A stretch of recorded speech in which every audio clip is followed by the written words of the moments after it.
Welcome back to the fourth lecture of life process in living organism, part 1, lecture 4.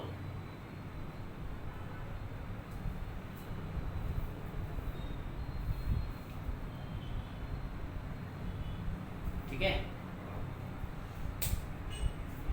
Cell division and essential life process. Cell division, what is the meaning of cell division? एक cell जो है 2 cell बनता है, 2 cell 4 cell बनता है, 4 cell 8 cell बनता है, 8 16 बनता है. सेल डिवाइड होते जाते हैं. तो why is cell division very essential life process? Cell division की वजह से दुनिया में नई लाइफ आती है. सेल डिवीजन की वजह से कोई चोट लगी, कोई जख्म लगी तो पुराने सेल मर जाते हैं, नए सेल उस चोट उस जख्म की जगह पे आ जाते हैं. सेल डिवीजन की वजह से एक 10 महीने का बच्चा और एक 10 साल के बच्चे में फ़र्क नज़र आता है. सेल डिवीजन हो रहा है, सेल मल्टीप्लाई हो रहा है, तो 10 महीने का बच्चा 10 साल का हो गया तो सेल बड़े नहीं हुए बल्कि सेल मल्टीप्लाई हुए. सेल डिवीजन की वजह से एक कमज़ोर इंसान एक ताकतवर इंसान बन सकता है. ओके, तो सेल डिवीजन से is very very important essential life process. यहाँ पे कुछ क्वेश्चंस दिए हुए हैं. We are going to answer that. What happens to the cell of injured tissue? Injured tissue के सेल मर जाते हैं, उसी जगह पे नए सेल आ जाते हैं, उसके बाद आपकी स्किन वापस स्मूथ हो जाती है. Whether new cells are form during the healing of wounds. Healing of wound, जख्म हो गया, जख्म आपका ठीक हो गया तो क्या नए सेल बनते हैं? उसका जवाब मैंने आपको पहले क्वेश्चन में दे दिया है कि नए सेल बनते हैं. Do the plants get injured when do we pluck flowers? हम अगर फूल तोड़ते हैं तो वहाँ भी प्लांट को इंजरी होती है. How are the wounds healed? वहाँ भी सेल डिवीजन होता है और वहाँ पे आपने तोड़ा तो शायद डंडी में एक और हो जाता है, पर 4 दिन के बाद आप देखेंगे तो डंडी बंद हो जाती है, वहाँ भी सेल डिवीजन होता है. How does the growth of any living organism occur? मैंने आपको अभी बोला कि एक छोटा बच्चा बड़ा हो गया तो growth is occurring because of cell division. Cell body में मल्टीप्लाई हो रहे हैं. Does the number of cell in the body increases? Yes, number of cells in the body increases. If yes, how? कैसे? तो सेल डिवीजन से एक cell 2 cell बनता है. बाहर से कोई सेल आके चिपकते नहीं बॉडी को, बट हमारे इंटरनल बॉडी के सेल्स, एक सेल जो है 2 सेल बन रहा है, 2 4 बन रहा है, 4 8 बन रहा है, 8 16 बन रहा है. इस तरीके से सेल डिवीजन हो रहा है. How the new individual of A species is form from the existing one of same species? Species से न्यू इंडिविजुअल कैसे आते हैं? डॉग नए डॉगी को जन्म देता है, कैट नए कैट को जन्म देती है, human being give birth to a new child. This is all because of cell division. This is all because of cell division. Okay, how the new individual of species is formed from existing one, okay, from the same species. जो main part play करता है वो है reproduction. तो reproduction में cell division का एक बहुत बड़ा महत्व है. Cell division is one of the very important properties of cell and living organism. Cell division is one of the very important properties of cells and living organism. Due to this property, कौन सी property? Cell division की property. Only due to this property only, cell division की property only, a new organism is formed from the existing one. A new organism is formed from the existing one. मैंने कहा doggy जन्म देता है, cat का kitten जन्म देता है, इंसान का स्मॉल चाइल्ड जन्म देता है. Because of cell division a multicellular organism grows up. Multicellular जितने एनिमल्स है, जितने ऑर्गेनिज्म है, वो ग्रो होते हैं सेल डिवीजन की वजह से. And emaciated body can be restored. Emaciated का मतलब थिन या वीक. एक पतला इंसान या एक कमज़ोर इंसान एक ताकतवर हो जाता है या थोड़ा सा मोटा हो जाता है, तो इसका मतलब ये नहीं कि सेल बड़े हो रहे हैं, बल्कि सेल मल्टीप्लाई हो रहे हैं. सेल कैसे मल्टीप्लाई होते हैं? आपस में सेल डिवाइड होते हैं. एक सेल के 2 होते हैं, 2 के 4 होते हैं, 4 के 8 होते हैं. इस तरह सेल डिवीजन होता है. ठीक है, फाइन. नाउ सेल डिवीजन का हम स्टडी कर रहे हैं. We are studying cell division. तो cell division are of 2 types. cell division are of two types. There are two types of cell division जिनको कहते हैं हम mitosis and meiosis. Okay, cell division are of two types जिसको हम study करेंगे. They are called mitosis and second is meiosis. आज की तारीख में हम mitosis स्टडी करेंगे, meiosis हमारा अगले लेक्चर में होगा. ठीक है. mitosis कहाँ पे हो रहा है? वो सोमैटिक सेल्स और स्टेम सेल्स में हो रहा है. सोमैटिक ये सब बायोलॉजिकल नेम है, तो there is no particular meaning for that. Somatic and stem cells में ओके. मिटोसिस कहाँ पे हो रहा है? सोमैटिक एंड स्टेम सेल्स में. और मियोसिस कहाँ पे हो रहा है? वो जर्म सेल्स में हो रहा है. ये जर्म सेल्स मोस्टली जो they take part in reproduction. Germ cell mostly take part in reproduction. Mitosis में आपका सोमैटिक सेल्स है और स्टेम सेल्स है. स्टेम सेल्स बहुत एक इंपॉर्टेंट पार्ट है जहाँ पे आपके बॉडी में कहीं ना कहीं कोई डिफेक्ट हो गया, किडनी में डिफेक्ट हो गया, कहाँ पे तो कहीं पे डिफेक्ट हो गया तो आपके स्टेम सेल्स का इस्तेमाल करते हुए वो पर्टिकुलर बॉडी को रिस्टोर कर सकते हैं. ओके, सो यहाँ पे बिफोर वी प्रोसीड ध्यान में रखो, cell division are of two types. First is mitosis, second is meiosis. Okay, mitosis जो है, मिटोसिस अकर्स. मिटोसिस कहाँ पे अकर हो रहा है? वो सोमैटिक सेल्स और स्टेम सेल्स में अकर हो रहा है. मियोसिस जो हो रहा है जर्म सेल्स में अकर हो रहा है. आज हमको मिटोसिस पे ध्यान देने का है. हम ज़्यादातर पूरा तरीके से आज का लेक्चर मिटोसिस के ऊपर कॉन्सेंट्रेट करेंगे. ठीक है. Before study of cell division we should know the structural organisation of the cell. ये पूरा structural organisation of the cell आपने 9th स्टैंडर्ड में पढ़ा था. अगर आपके पास बुक अभी भी होगी तो एक बार पूरा उसको थोड़ा सा ध्यान में आपको अगर पिछली नॉलेज अगर आपको बराबर रहेगी तो आगे की नॉलेज आपको थोड़ा परफेक्टली समझ में आ जाएगी. पिछली नॉलेज नहीं समझ में आएगी तो देयर बायोलॉजी में बहुत सारे कॉम्प्लिकेटेड टर्म्स है, बहुत सारी चीजें आपके सर के ऊपर से चली जाएगी, आपको समझ में नहीं आएगी. तो पिछले साल का जो स्टडीज है, पिछले ईयर की स्टडीज है, थोड़ा आपको उसका रिवीजन होना जरूरी है, थोड़ा उसको नॉलेज होना जरूरी है. Each cell has a nucleus. अभी सेल की बात करें तो सेल सेल है, सेल में न्यूक्लियस होता है कुछ इस तरीके का सेल में न्यूक्लियस होता है. एंडोप्लाज्म रेटिकुलम होता है, माइटोकॉन्ड्रिया होता है, बहुत सारे ऐसे पार्ट होते हैं. पर हम जो स्टडी करेंगे वो हम न्यूक्लियस के बारे में स्टडी करेंगे. एक cell is having a nucleus. Each cell is having a nucleus.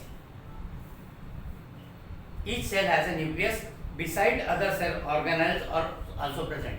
इसमें और सेल ऑर्गेनल्स है, माइटोकॉन्ड्रिया है, एंडोप्लाज्मिक रेटिकुलम है, साइटोप्लाज्म है, बहुत सारी चीजें हैं. पर हम अभी न्यूक्लियस पे ज्यादा ध्यान देंगे. Let us study the cell division with the help of this information. Before any type of cell division the cell doubles up it chromosome number present in it nucleus. That if chromosome is 2n, it doubles to 4n. हमारे body में कितने chromosome हैं? हमारे body में 23 pair of chromosomes है. That is total 46 chromosomes है. Okay, हमारे body में 23 पेयर ऑफ क्रोमोसोम्स है. दैट इज हमारे बॉडी में टोटल 46 क्रोमोसोम्स है. तो सेल डिवीजन से पहले मतलब अभी सेल डिवीजन से पहले अगर कहीं ना कहीं 2n है, 2n मतलब पैर में रहता है. आपको अभी वहाँ पे एक डायग्राम दिया हुआ है आपको. ओके, वहाँ पे आपका क्रोमोसोम का डायग्राम दिया हुआ है. राइट, ठीक है. तो इट इज इन पेयर्स. इसके लिए 2 से मल्टीप्लाई किया है, इवन चीज है. तो सेल डिवीजन से पहले क्रोमोसोम डबल हो जाते हैं. अगर कहीं ना कहीं 10 क्रोमोसोम है तो 20 हो जाते हैं. तैयारी कर लेते हैं कि अब हमको बिछड़ना है, अब हमको अलग अलग होना है. तो 2 के 4 हो जाते हैं, 4 के 8 हो जाते हैं, 8 के 16 हो जाते हैं. सबसे पहले क्रोमोसोम डबल हो जाता है क्योंकि क्रोमोसोम को जाना जरूरी है सेल के साथ. ओके, सेल के साथ क्रोमोसोम को जाना जरूरी है. तो कोई चीज अगर 2n है तो इट बिकम्स 4n.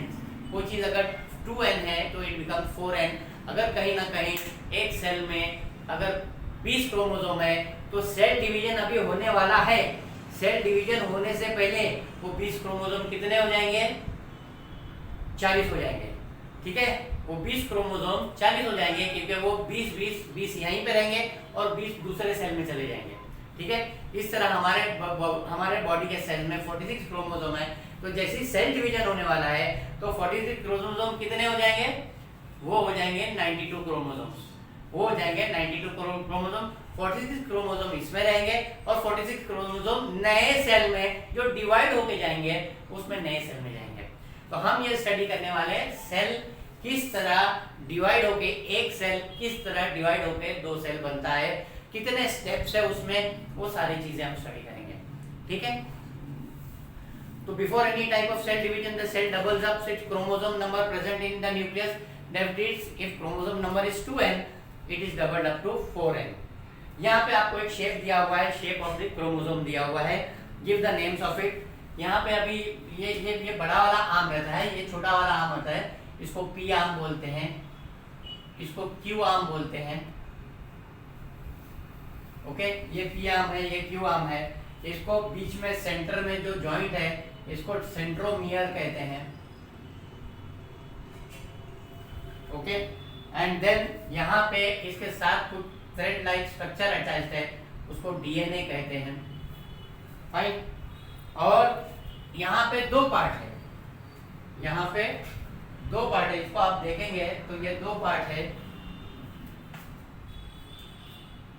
ये एक पार्ट है और ये एक पार्ट है। ये हर एक पार्ट को, सिंगल पार्ट को कहते हैं क्रोमाटिड, क्रोमाटिड। इस सिंगल पार्ट को कहते हैं chromatid. Okay, this single part is called as chromatid, chromatid, this single part is called chromatid. ठीक है, तो ये आपके नाम हो गए, जो आपका डायग्राम था उसके हिसाब से आपके नाम हो गए। A pair of each type of chromosome is present in 2n condition, whereas single chromosome of each type is present in n condition, and their structure is like the one shown in the figure given below. हर एक cell में दो pair of chromosome होते हैं, इस तरह एक pair, इस तरह एक पेयर, और ये पेयर को हम लोग नाम देते हैं डिप्लॉयड। ये आपको एक्स्ट्रा नॉलेज दे रहा हूँ, पेयर को हम लोग नाम देते हैं डिप्लॉयड। और यही एक चीज अगर सिंगल रहेगी तो इसको कहते हैं हैप्लॉइड। यही एक सिंगल रहेगी तो इसको कहते हैं हैप्लॉइड। ओके, ये डबल है, इसको डिप्लॉइड का नाम दिया जाता है। ये सिंगल है, ये सिर्फ एक सिंगल पकड़ेंगे तो उसको हैप्लॉइड का नाम दिया जाएगा। एक जोड़ी में डबल है तो उसको डिप्लॉइड का नाम दिया जाएगा। ठीक है, तो a pair of each type of chromosome is present in 2n condition, whereas single chromosome of each type is present in n condition, and their structure is like the one shown in the figure given beside. तो आपको ये पता चल गया कि भाई ये chromosome क्या है। ये क्रोमोसोम का फिगर इस तरीके से है। ये ऊपर वाला आर्म पी आर्म कहलाता है, ये नीचे वाला आर्म ज्यादा बड़ा रहता है तो वो क्यू आर्म कहलाता है। बीच में जो जॉइंट है उसको सेंट्रोमियर कहते हैं। यहाँ पे जो थ्रेड लाइक स्ट्रक्चर निकला हुआ है उसको डीएनए कहते हैं। ओके, और ये ईच पार्ट, ये दो पेयर पार्ट है, ईच पार्ट को क्रोमोटिड कहते हैं। ओके, क्रोमोटिड कहते हैं। और ये अगर सेपरेट हो गया तो ये डॉटर क्रोमोसोम कहलाता है। अगर ये सेपरेट हो गया, ये अलग अलग हो गया तो ये डॉटर क्रोमोसोम कहलाता है। तो ये आपको क्रोमोसोम के आइडिया मिल गए। आपको आइडिया मिल गया कि क्रोमोसोम की किस तरह स्प्लिट, क्रोमोसोम जब सेल डिवीजन होने वाला है तो सेल डिवीजन से सबसे पहले क्रोमोसोम जो है, जो भी फिगर है वो फिगर का डबल हो जाता है। क्रोमोसोम जो है, जो भी फिगर है वो फिगर का डबल हो जाता है। क्लियर है? फाइन। तो क्रोमोसोम्स आपको समझ में आ गया कि दो टाइप ऑफ सेल डिवीजन है, एक है मिटोसिस और एक है मायोसिस। मिटोसिस जो takes place in somatic cells and it takes place in somatic cells and stem cells. Okay, और मियोसिस जो हो रहा है वो जर्म सेल में हो रहा है। क्लियर है? अब हम देखते हैं कि किस तरीके से, कैसे स्टेप बाय स्टेप। यहाँ पे आपको एक डायग्राम भी दिया हूँ, क्लियर कट डायग्राम। मेरी ड्राइंग खराब रहेगी पर एक बहुत अच्छा डायग्राम आपको दिया हूँ, जो आप मेरे एक्सप्लेनेशन के साथ साथ वो डायग्राम रिफर करोगे तो आपको सोमैटिक सेल्स, आपको मिटोसिस परफेक्टली समझ में आ जाएगा। सो मिटोसिस के दो पार्ट होते हैं।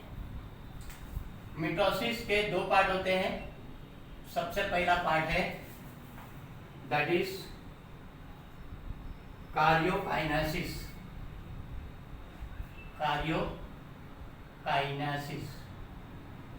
कार्यो बोले तो न्यूक्लियस, काइनेसिस बोले तो डिवीजन। कार्यो बोले तो न्यूक्लियस, काइनेसिस बोले तो डिवीजन। ये कार्योकाइनेसिस कहाँ पे होता है? ये न्यूक्लियस में होता है। और सेकंड जो होता है उसका दैट इज काइटोकाइनेसिस।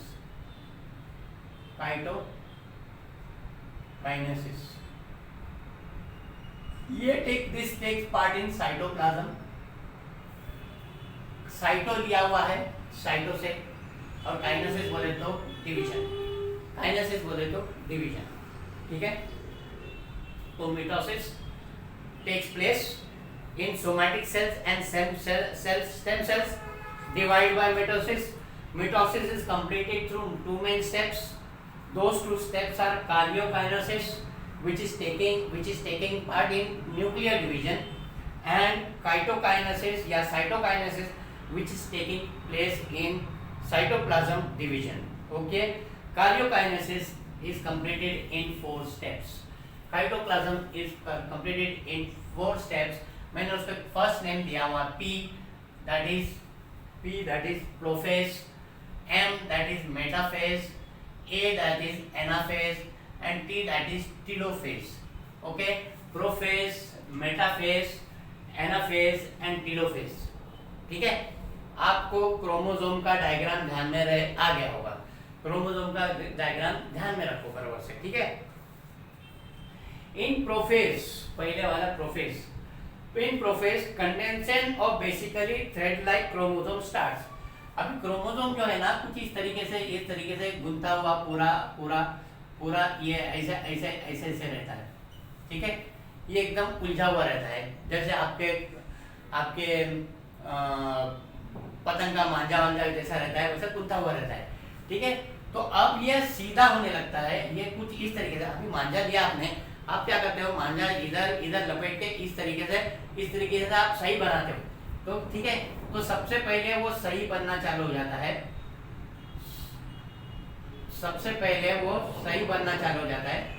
कुछ इस तरीके से सही बनना चालू हो जाता है। एक स्पाइंडल बनना चालू हो जाता है। पहले से गुंदा हुआ रहता है, फिर ऐसे तरीके से स्पाइंडल बनना चालू हो जाता है। इन prophase condension of basically thin thread-like chromosomes starts. Due to this, they become short and thick, and they start to appear along with pair of sister chromatids.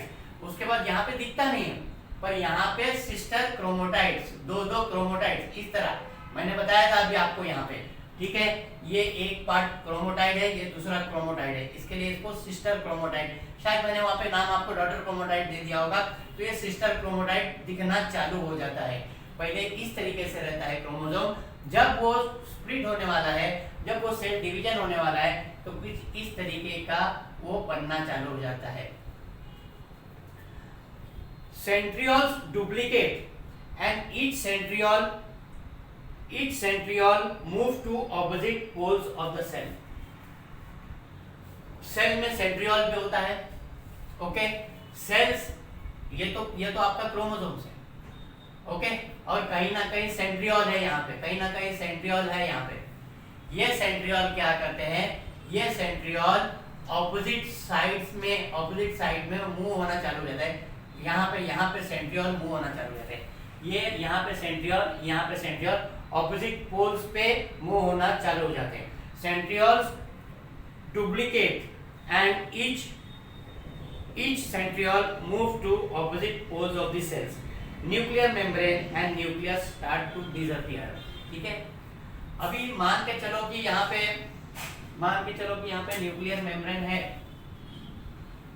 ठीक है, या ये एक असली था समझो, ओके, ये एक असली था, तो कुछ इस तरीके से बना, इस तरीके से बना, सेंट्रियोल ऊपर चला गया, सेंट्रियोल ऊपर चला गया, तो ये साथ में न्यूक्लियर मेम्ब्रेन डिसअपियर होना चालू हो जाता है, nuclear membrane Aahista Aahista disappear होना चालू हो जाता है, क्योंकि इसको निकलना है बाहर, स्प्लिट होना है, और हर चीज जो है न्यूक्लियर मेम्ब्रेन में है, ठीक है, अंडा फोड़ के अंडे का सब चीज बाहर आना है, तो आपको अंडे को सबसे पहले ब्रेक होना है, ठीक है, तो ये सब अगर स्प्लिट होना है और ये कहीं ना कहीं एक न्यूक्लियर मेम्ब्रेन में रहता है, तो इसको स्प्लिट होना है, तो न्यूक्लियर मेम्ब्रेन को गायब होना जरूरी है, ओके, तो यहाँ पे क्या हो रहा है, आपका न्यूक्लियर मेम्ब्रेन भी गायब हो रहा है, fine.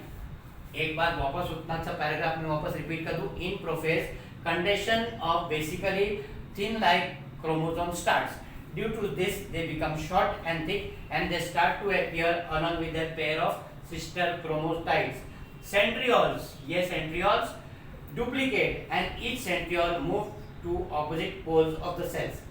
Nuclear membrane and nucleus start to disappear. ये सब पार्ट हो रहा है प्रोफेज में। मेटाफेज में वहां पे आप डायग्राम भी देखते रहो, डायग्राम बहुत ज्यादा क्लियर है, डायग्राम से आपको ज्यादा अच्छे से समझ में आ जाएगा। तो जो मेरा एक्सप्लेनेशन है, एक्सप्लेनेशन के साथ साथ आपके स्क्रीन पे डायग्राम है, तो you will be able to understand it much more better. दूसरा जो स्टेप है दैट इज मेटाफेज। मेटाफेज में क्या हो रहा है, nuclear membrane completely disappear, metaphase में ये न्यूक्लियर मेम्ब्रेन कंप्लीटली डिसअपियर हो जाता है, मैंने इसके अंदर न्यूक्लियर मेम्ब्रेन नहीं बताया, ओके। मेटाफेज में क्या होता है, nuclear membrane completely disappear. Prophase में क्या होता है, nuclear membrane starts to disappear. Prophase में क्या होता है, nuclear membrane starts to disappear. Metaphase में क्या होता है, न्यूक्लियर मेम्ब्रेन कंप्लीटली डिसअपियर हो जाता है। Chromosomes complete their condensation and become clearly visible. Chromosome एकदम दिखने लगते हैं, क्रोमोसोम एकदम नजर आने लगते हैं, ओके, क्रोमोसोम नजर आने लगते हैं along with their sister chromatids। ये जो है दोनों पेयर है, तो they are sister chromatids. All chromosomes are arranged parallel to equatorial plane. आपका जो यहाँ पे ये अर्थ है, तो ये इक्वेटोरियल प्लेन ये होता है, और यहाँ पे ऊपर नॉर्थ पोल और साउथ पोल के हिसाब से इक्वेटर गिना गया है, तो ऊपर से नीचे लाइन खींचो तो उस तरीके से वो जमा हो जाते हैं, 1 2 3 4 5 6 उस तरीके से वो जमा हो जाते हैं, एक के ऊपर एक लाइन से ऊपर के पोल से नीचे के पोल तक, जिसको यहाँ पे आपको टेक्स्ट बुक में इक्वेटोरियल पोल कहा गया है, fine. All chromosomes are arranged parallel to equatorial plane, that is central plane of the cell. Special type of flexible protein fibers are formed between centromere of each chromosome and both centrioles. Okay, कुछ fibres यहाँ पे बनना चालू हो जाते हैं, between the centromere, ये centromere है, between the centromere and the chromosome, ठीक है। आप टग ऑफ वॉर खेलते हो, fine, suppose tug of war जाने दो, टग ऑफ वॉर कुछ अलग टाइप का टग ऑफ वॉर है। सपोज एक आदमी को किसी को खड़ा किए बीच में, उसको किसी रस्सी से लपेट लिए, उसके बाद यहाँ पे 10 लोग हैं, वहां पे 10 लोग हैं, और वो रस्सी से दोनों साइड से खींचने की कोशिश कर रहे हैं, तो बीच में जो है वो क्रोमोसोम है, ओके। यहाँ की जो पब्लिक है, वहां की जो पब्लिक है, वो वहां की जो पब्लिक है, यहाँ की जो पब्लिक है, दैट इज सेंट्रोमियर, और बीच में जो रस्सी लगी हुई है, that is the special type of flexible protein fibre, वो आपस में खींचने की कोशिश करते हैं। थोड़ा मैं टग ऑफ वॉर को चेंज कर दूं, 2 आदमी को साथ में पकड़ के रखे हैं, 2 आदमी लोग आपस में पकड़ के रखे हैं, ठीक है, और फिर दोनों ने अपने अपने हाथ में रस्सी पकड़ के रखे, और यहाँ से 10 लोग खींच रहे हैं, वहां पे से 10 लोग खींच रहे हैं। बीच वाला जो है, बीच में जो 2 आदमी है, वो पेयर ऑफ क्रोमोसोम्स है, बीच में 2 आदमी है, वो पेयर ऑफ क्रोमोसोम्स है। यहाँ पे खींचने वाले जो है वो सेंट्रोमियर है, जो रस्सी है बीच की, that is the spindle fibre, that is the flexible protein fibre. आखिर में क्या होता है, वो बीच का जो क्रोमोसोम है, ये दो आदमी का जो जोड़ी थी वो स्प्लिट हो जाती है। एक आदमी को यहाँ पे घसीट लिया जाता है और दूसरे आदमी को उस तरफ घसीट लिया जाता है। फाइन, करेक्ट, उस तरफ घसीट लिया जाता है। तो कुछ उस तरीके का खेल होता है यहाँ पे। ये सेंट्रोमियर है, ये सेंट्रोमियर है, बीच में क्रोमोसोम्स है और यहाँ पे कुछ प्रोटीन के फाइबर है जो यहाँ पे उनको खींच के अपनी तरफ लेने वाले हैं, उसको स्प्लिट करने वाले हैं। Special type of flexible protein fibers are formed between centromere of each chromosome and both the centroids। यहाँ भी इनको खींचने की तैयारी हो गई। यहाँ पे सेंट्रोमियर है, यहाँ पे आपका क्रोमोसोम्स है, यहाँ पे आपके फाइबर्स हैं। ठीक है, अब अगले स्टेप में आते हैं हम anaphase. In anaphase centromere split and thereby sister chromatids of each chromosome separate। यहाँ पे आपका क्रोमोसोम सेपरेट हो जाता है। यहाँ पे आपका स्टैंडिंग डायग्राम था, यहाँ पे आपका आड़ा डायग्राम है। ठीक है, अब यहाँ से स्प्लिट हो गया है, यहाँ से इधर पुल कर रहे हैं, ये सेंट्रोमियर पुल कर रहे हैं, ये सेंट्रोमियर पुल कर रहे हैं, ये फाइबर्स हैं सब, ये पुल कर रहे हैं। तो आधा इस तरफ पुल हो गया, आधा उस तरफ पुल हो गया। In anaphase, centromere split and thereby sister chromatids of each chromosome separate and they are pulled apart. They are pulled apart in the opposite direction with the help of spindle fibers। ये spindle fibers है जो इसको खींच रहा है। ये centromere इनको खींच रहा है स्पिंडल फाइबर्स की वजह से। ये आपके क्रोमोसोम्स है, ये आपके सिस्टर क्रोमोसोम्स है, अलग अलग हो चुके हैं। They are being separated there। Separated sister chromatids are called as daughter chromosome। एक बार सेपरेट हो गए सिस्टर क्रोमेटिड्स जो सेपरेट हो गए, they are called as daughter chromosomes। Chromosome being pulled appear like a bunch of bananas। यहाँ पे ऐसा लग रहा है कि जैसे एक पूरा केले का पूरा बंच खींच के लेके आ रहे हैं इस तरफ, कुछ इस तरीके से लगता है। In this way each set of chromosome reach two opposite poles of the cell। इस तरीके से यहाँ पे एक सेट इधर खींच के यहाँ तक लेकर आए, एक सेट यहाँ से खींच के यहाँ तक लेकर आए। इस तरह आपका एनाफेज का पार्ट पूरा हो जाता है। In this way each set of chromosome reach at two opposite poles of the cell। Finally we have telophase, the chromosome which have reached at the opposite poles। Chromosome जो opposite poles पे पहुंचे थे, एक chromosome यहाँ पे पहुंचा था, एक क्रोमोसोम यहाँ पे पहुंचा था। The chromosome which have reached at opposite poles of the cell now start to decondense। यहाँ से अभी वापस कुछ इस तरीके से decondense होना चालू हो जाते हैं। यहाँ से वो decondense होना चालू होता है। पहले डीएनए कैसा था, पहले क्रोमोसोम कैसा था, इस तरीके का था। तो ओरिजिनल क्रोमोसोम यहाँ था, जब उसको स्प्लिट होना था तो वो थोड़ा अपना शेप बदला। शेप होने के बाद वो आधे आधे से स्प्लिट हो गए। स्प्लिट होने के बाद यहाँ पे दो बन गए, उसके बाद वापस वो डीकंडेंस होंगे। The chromosome which have reached at opposite poles of the cell now start to decondense, due to which they again become thread-like, thin and invisible। They again become thread-like, thin and invisible।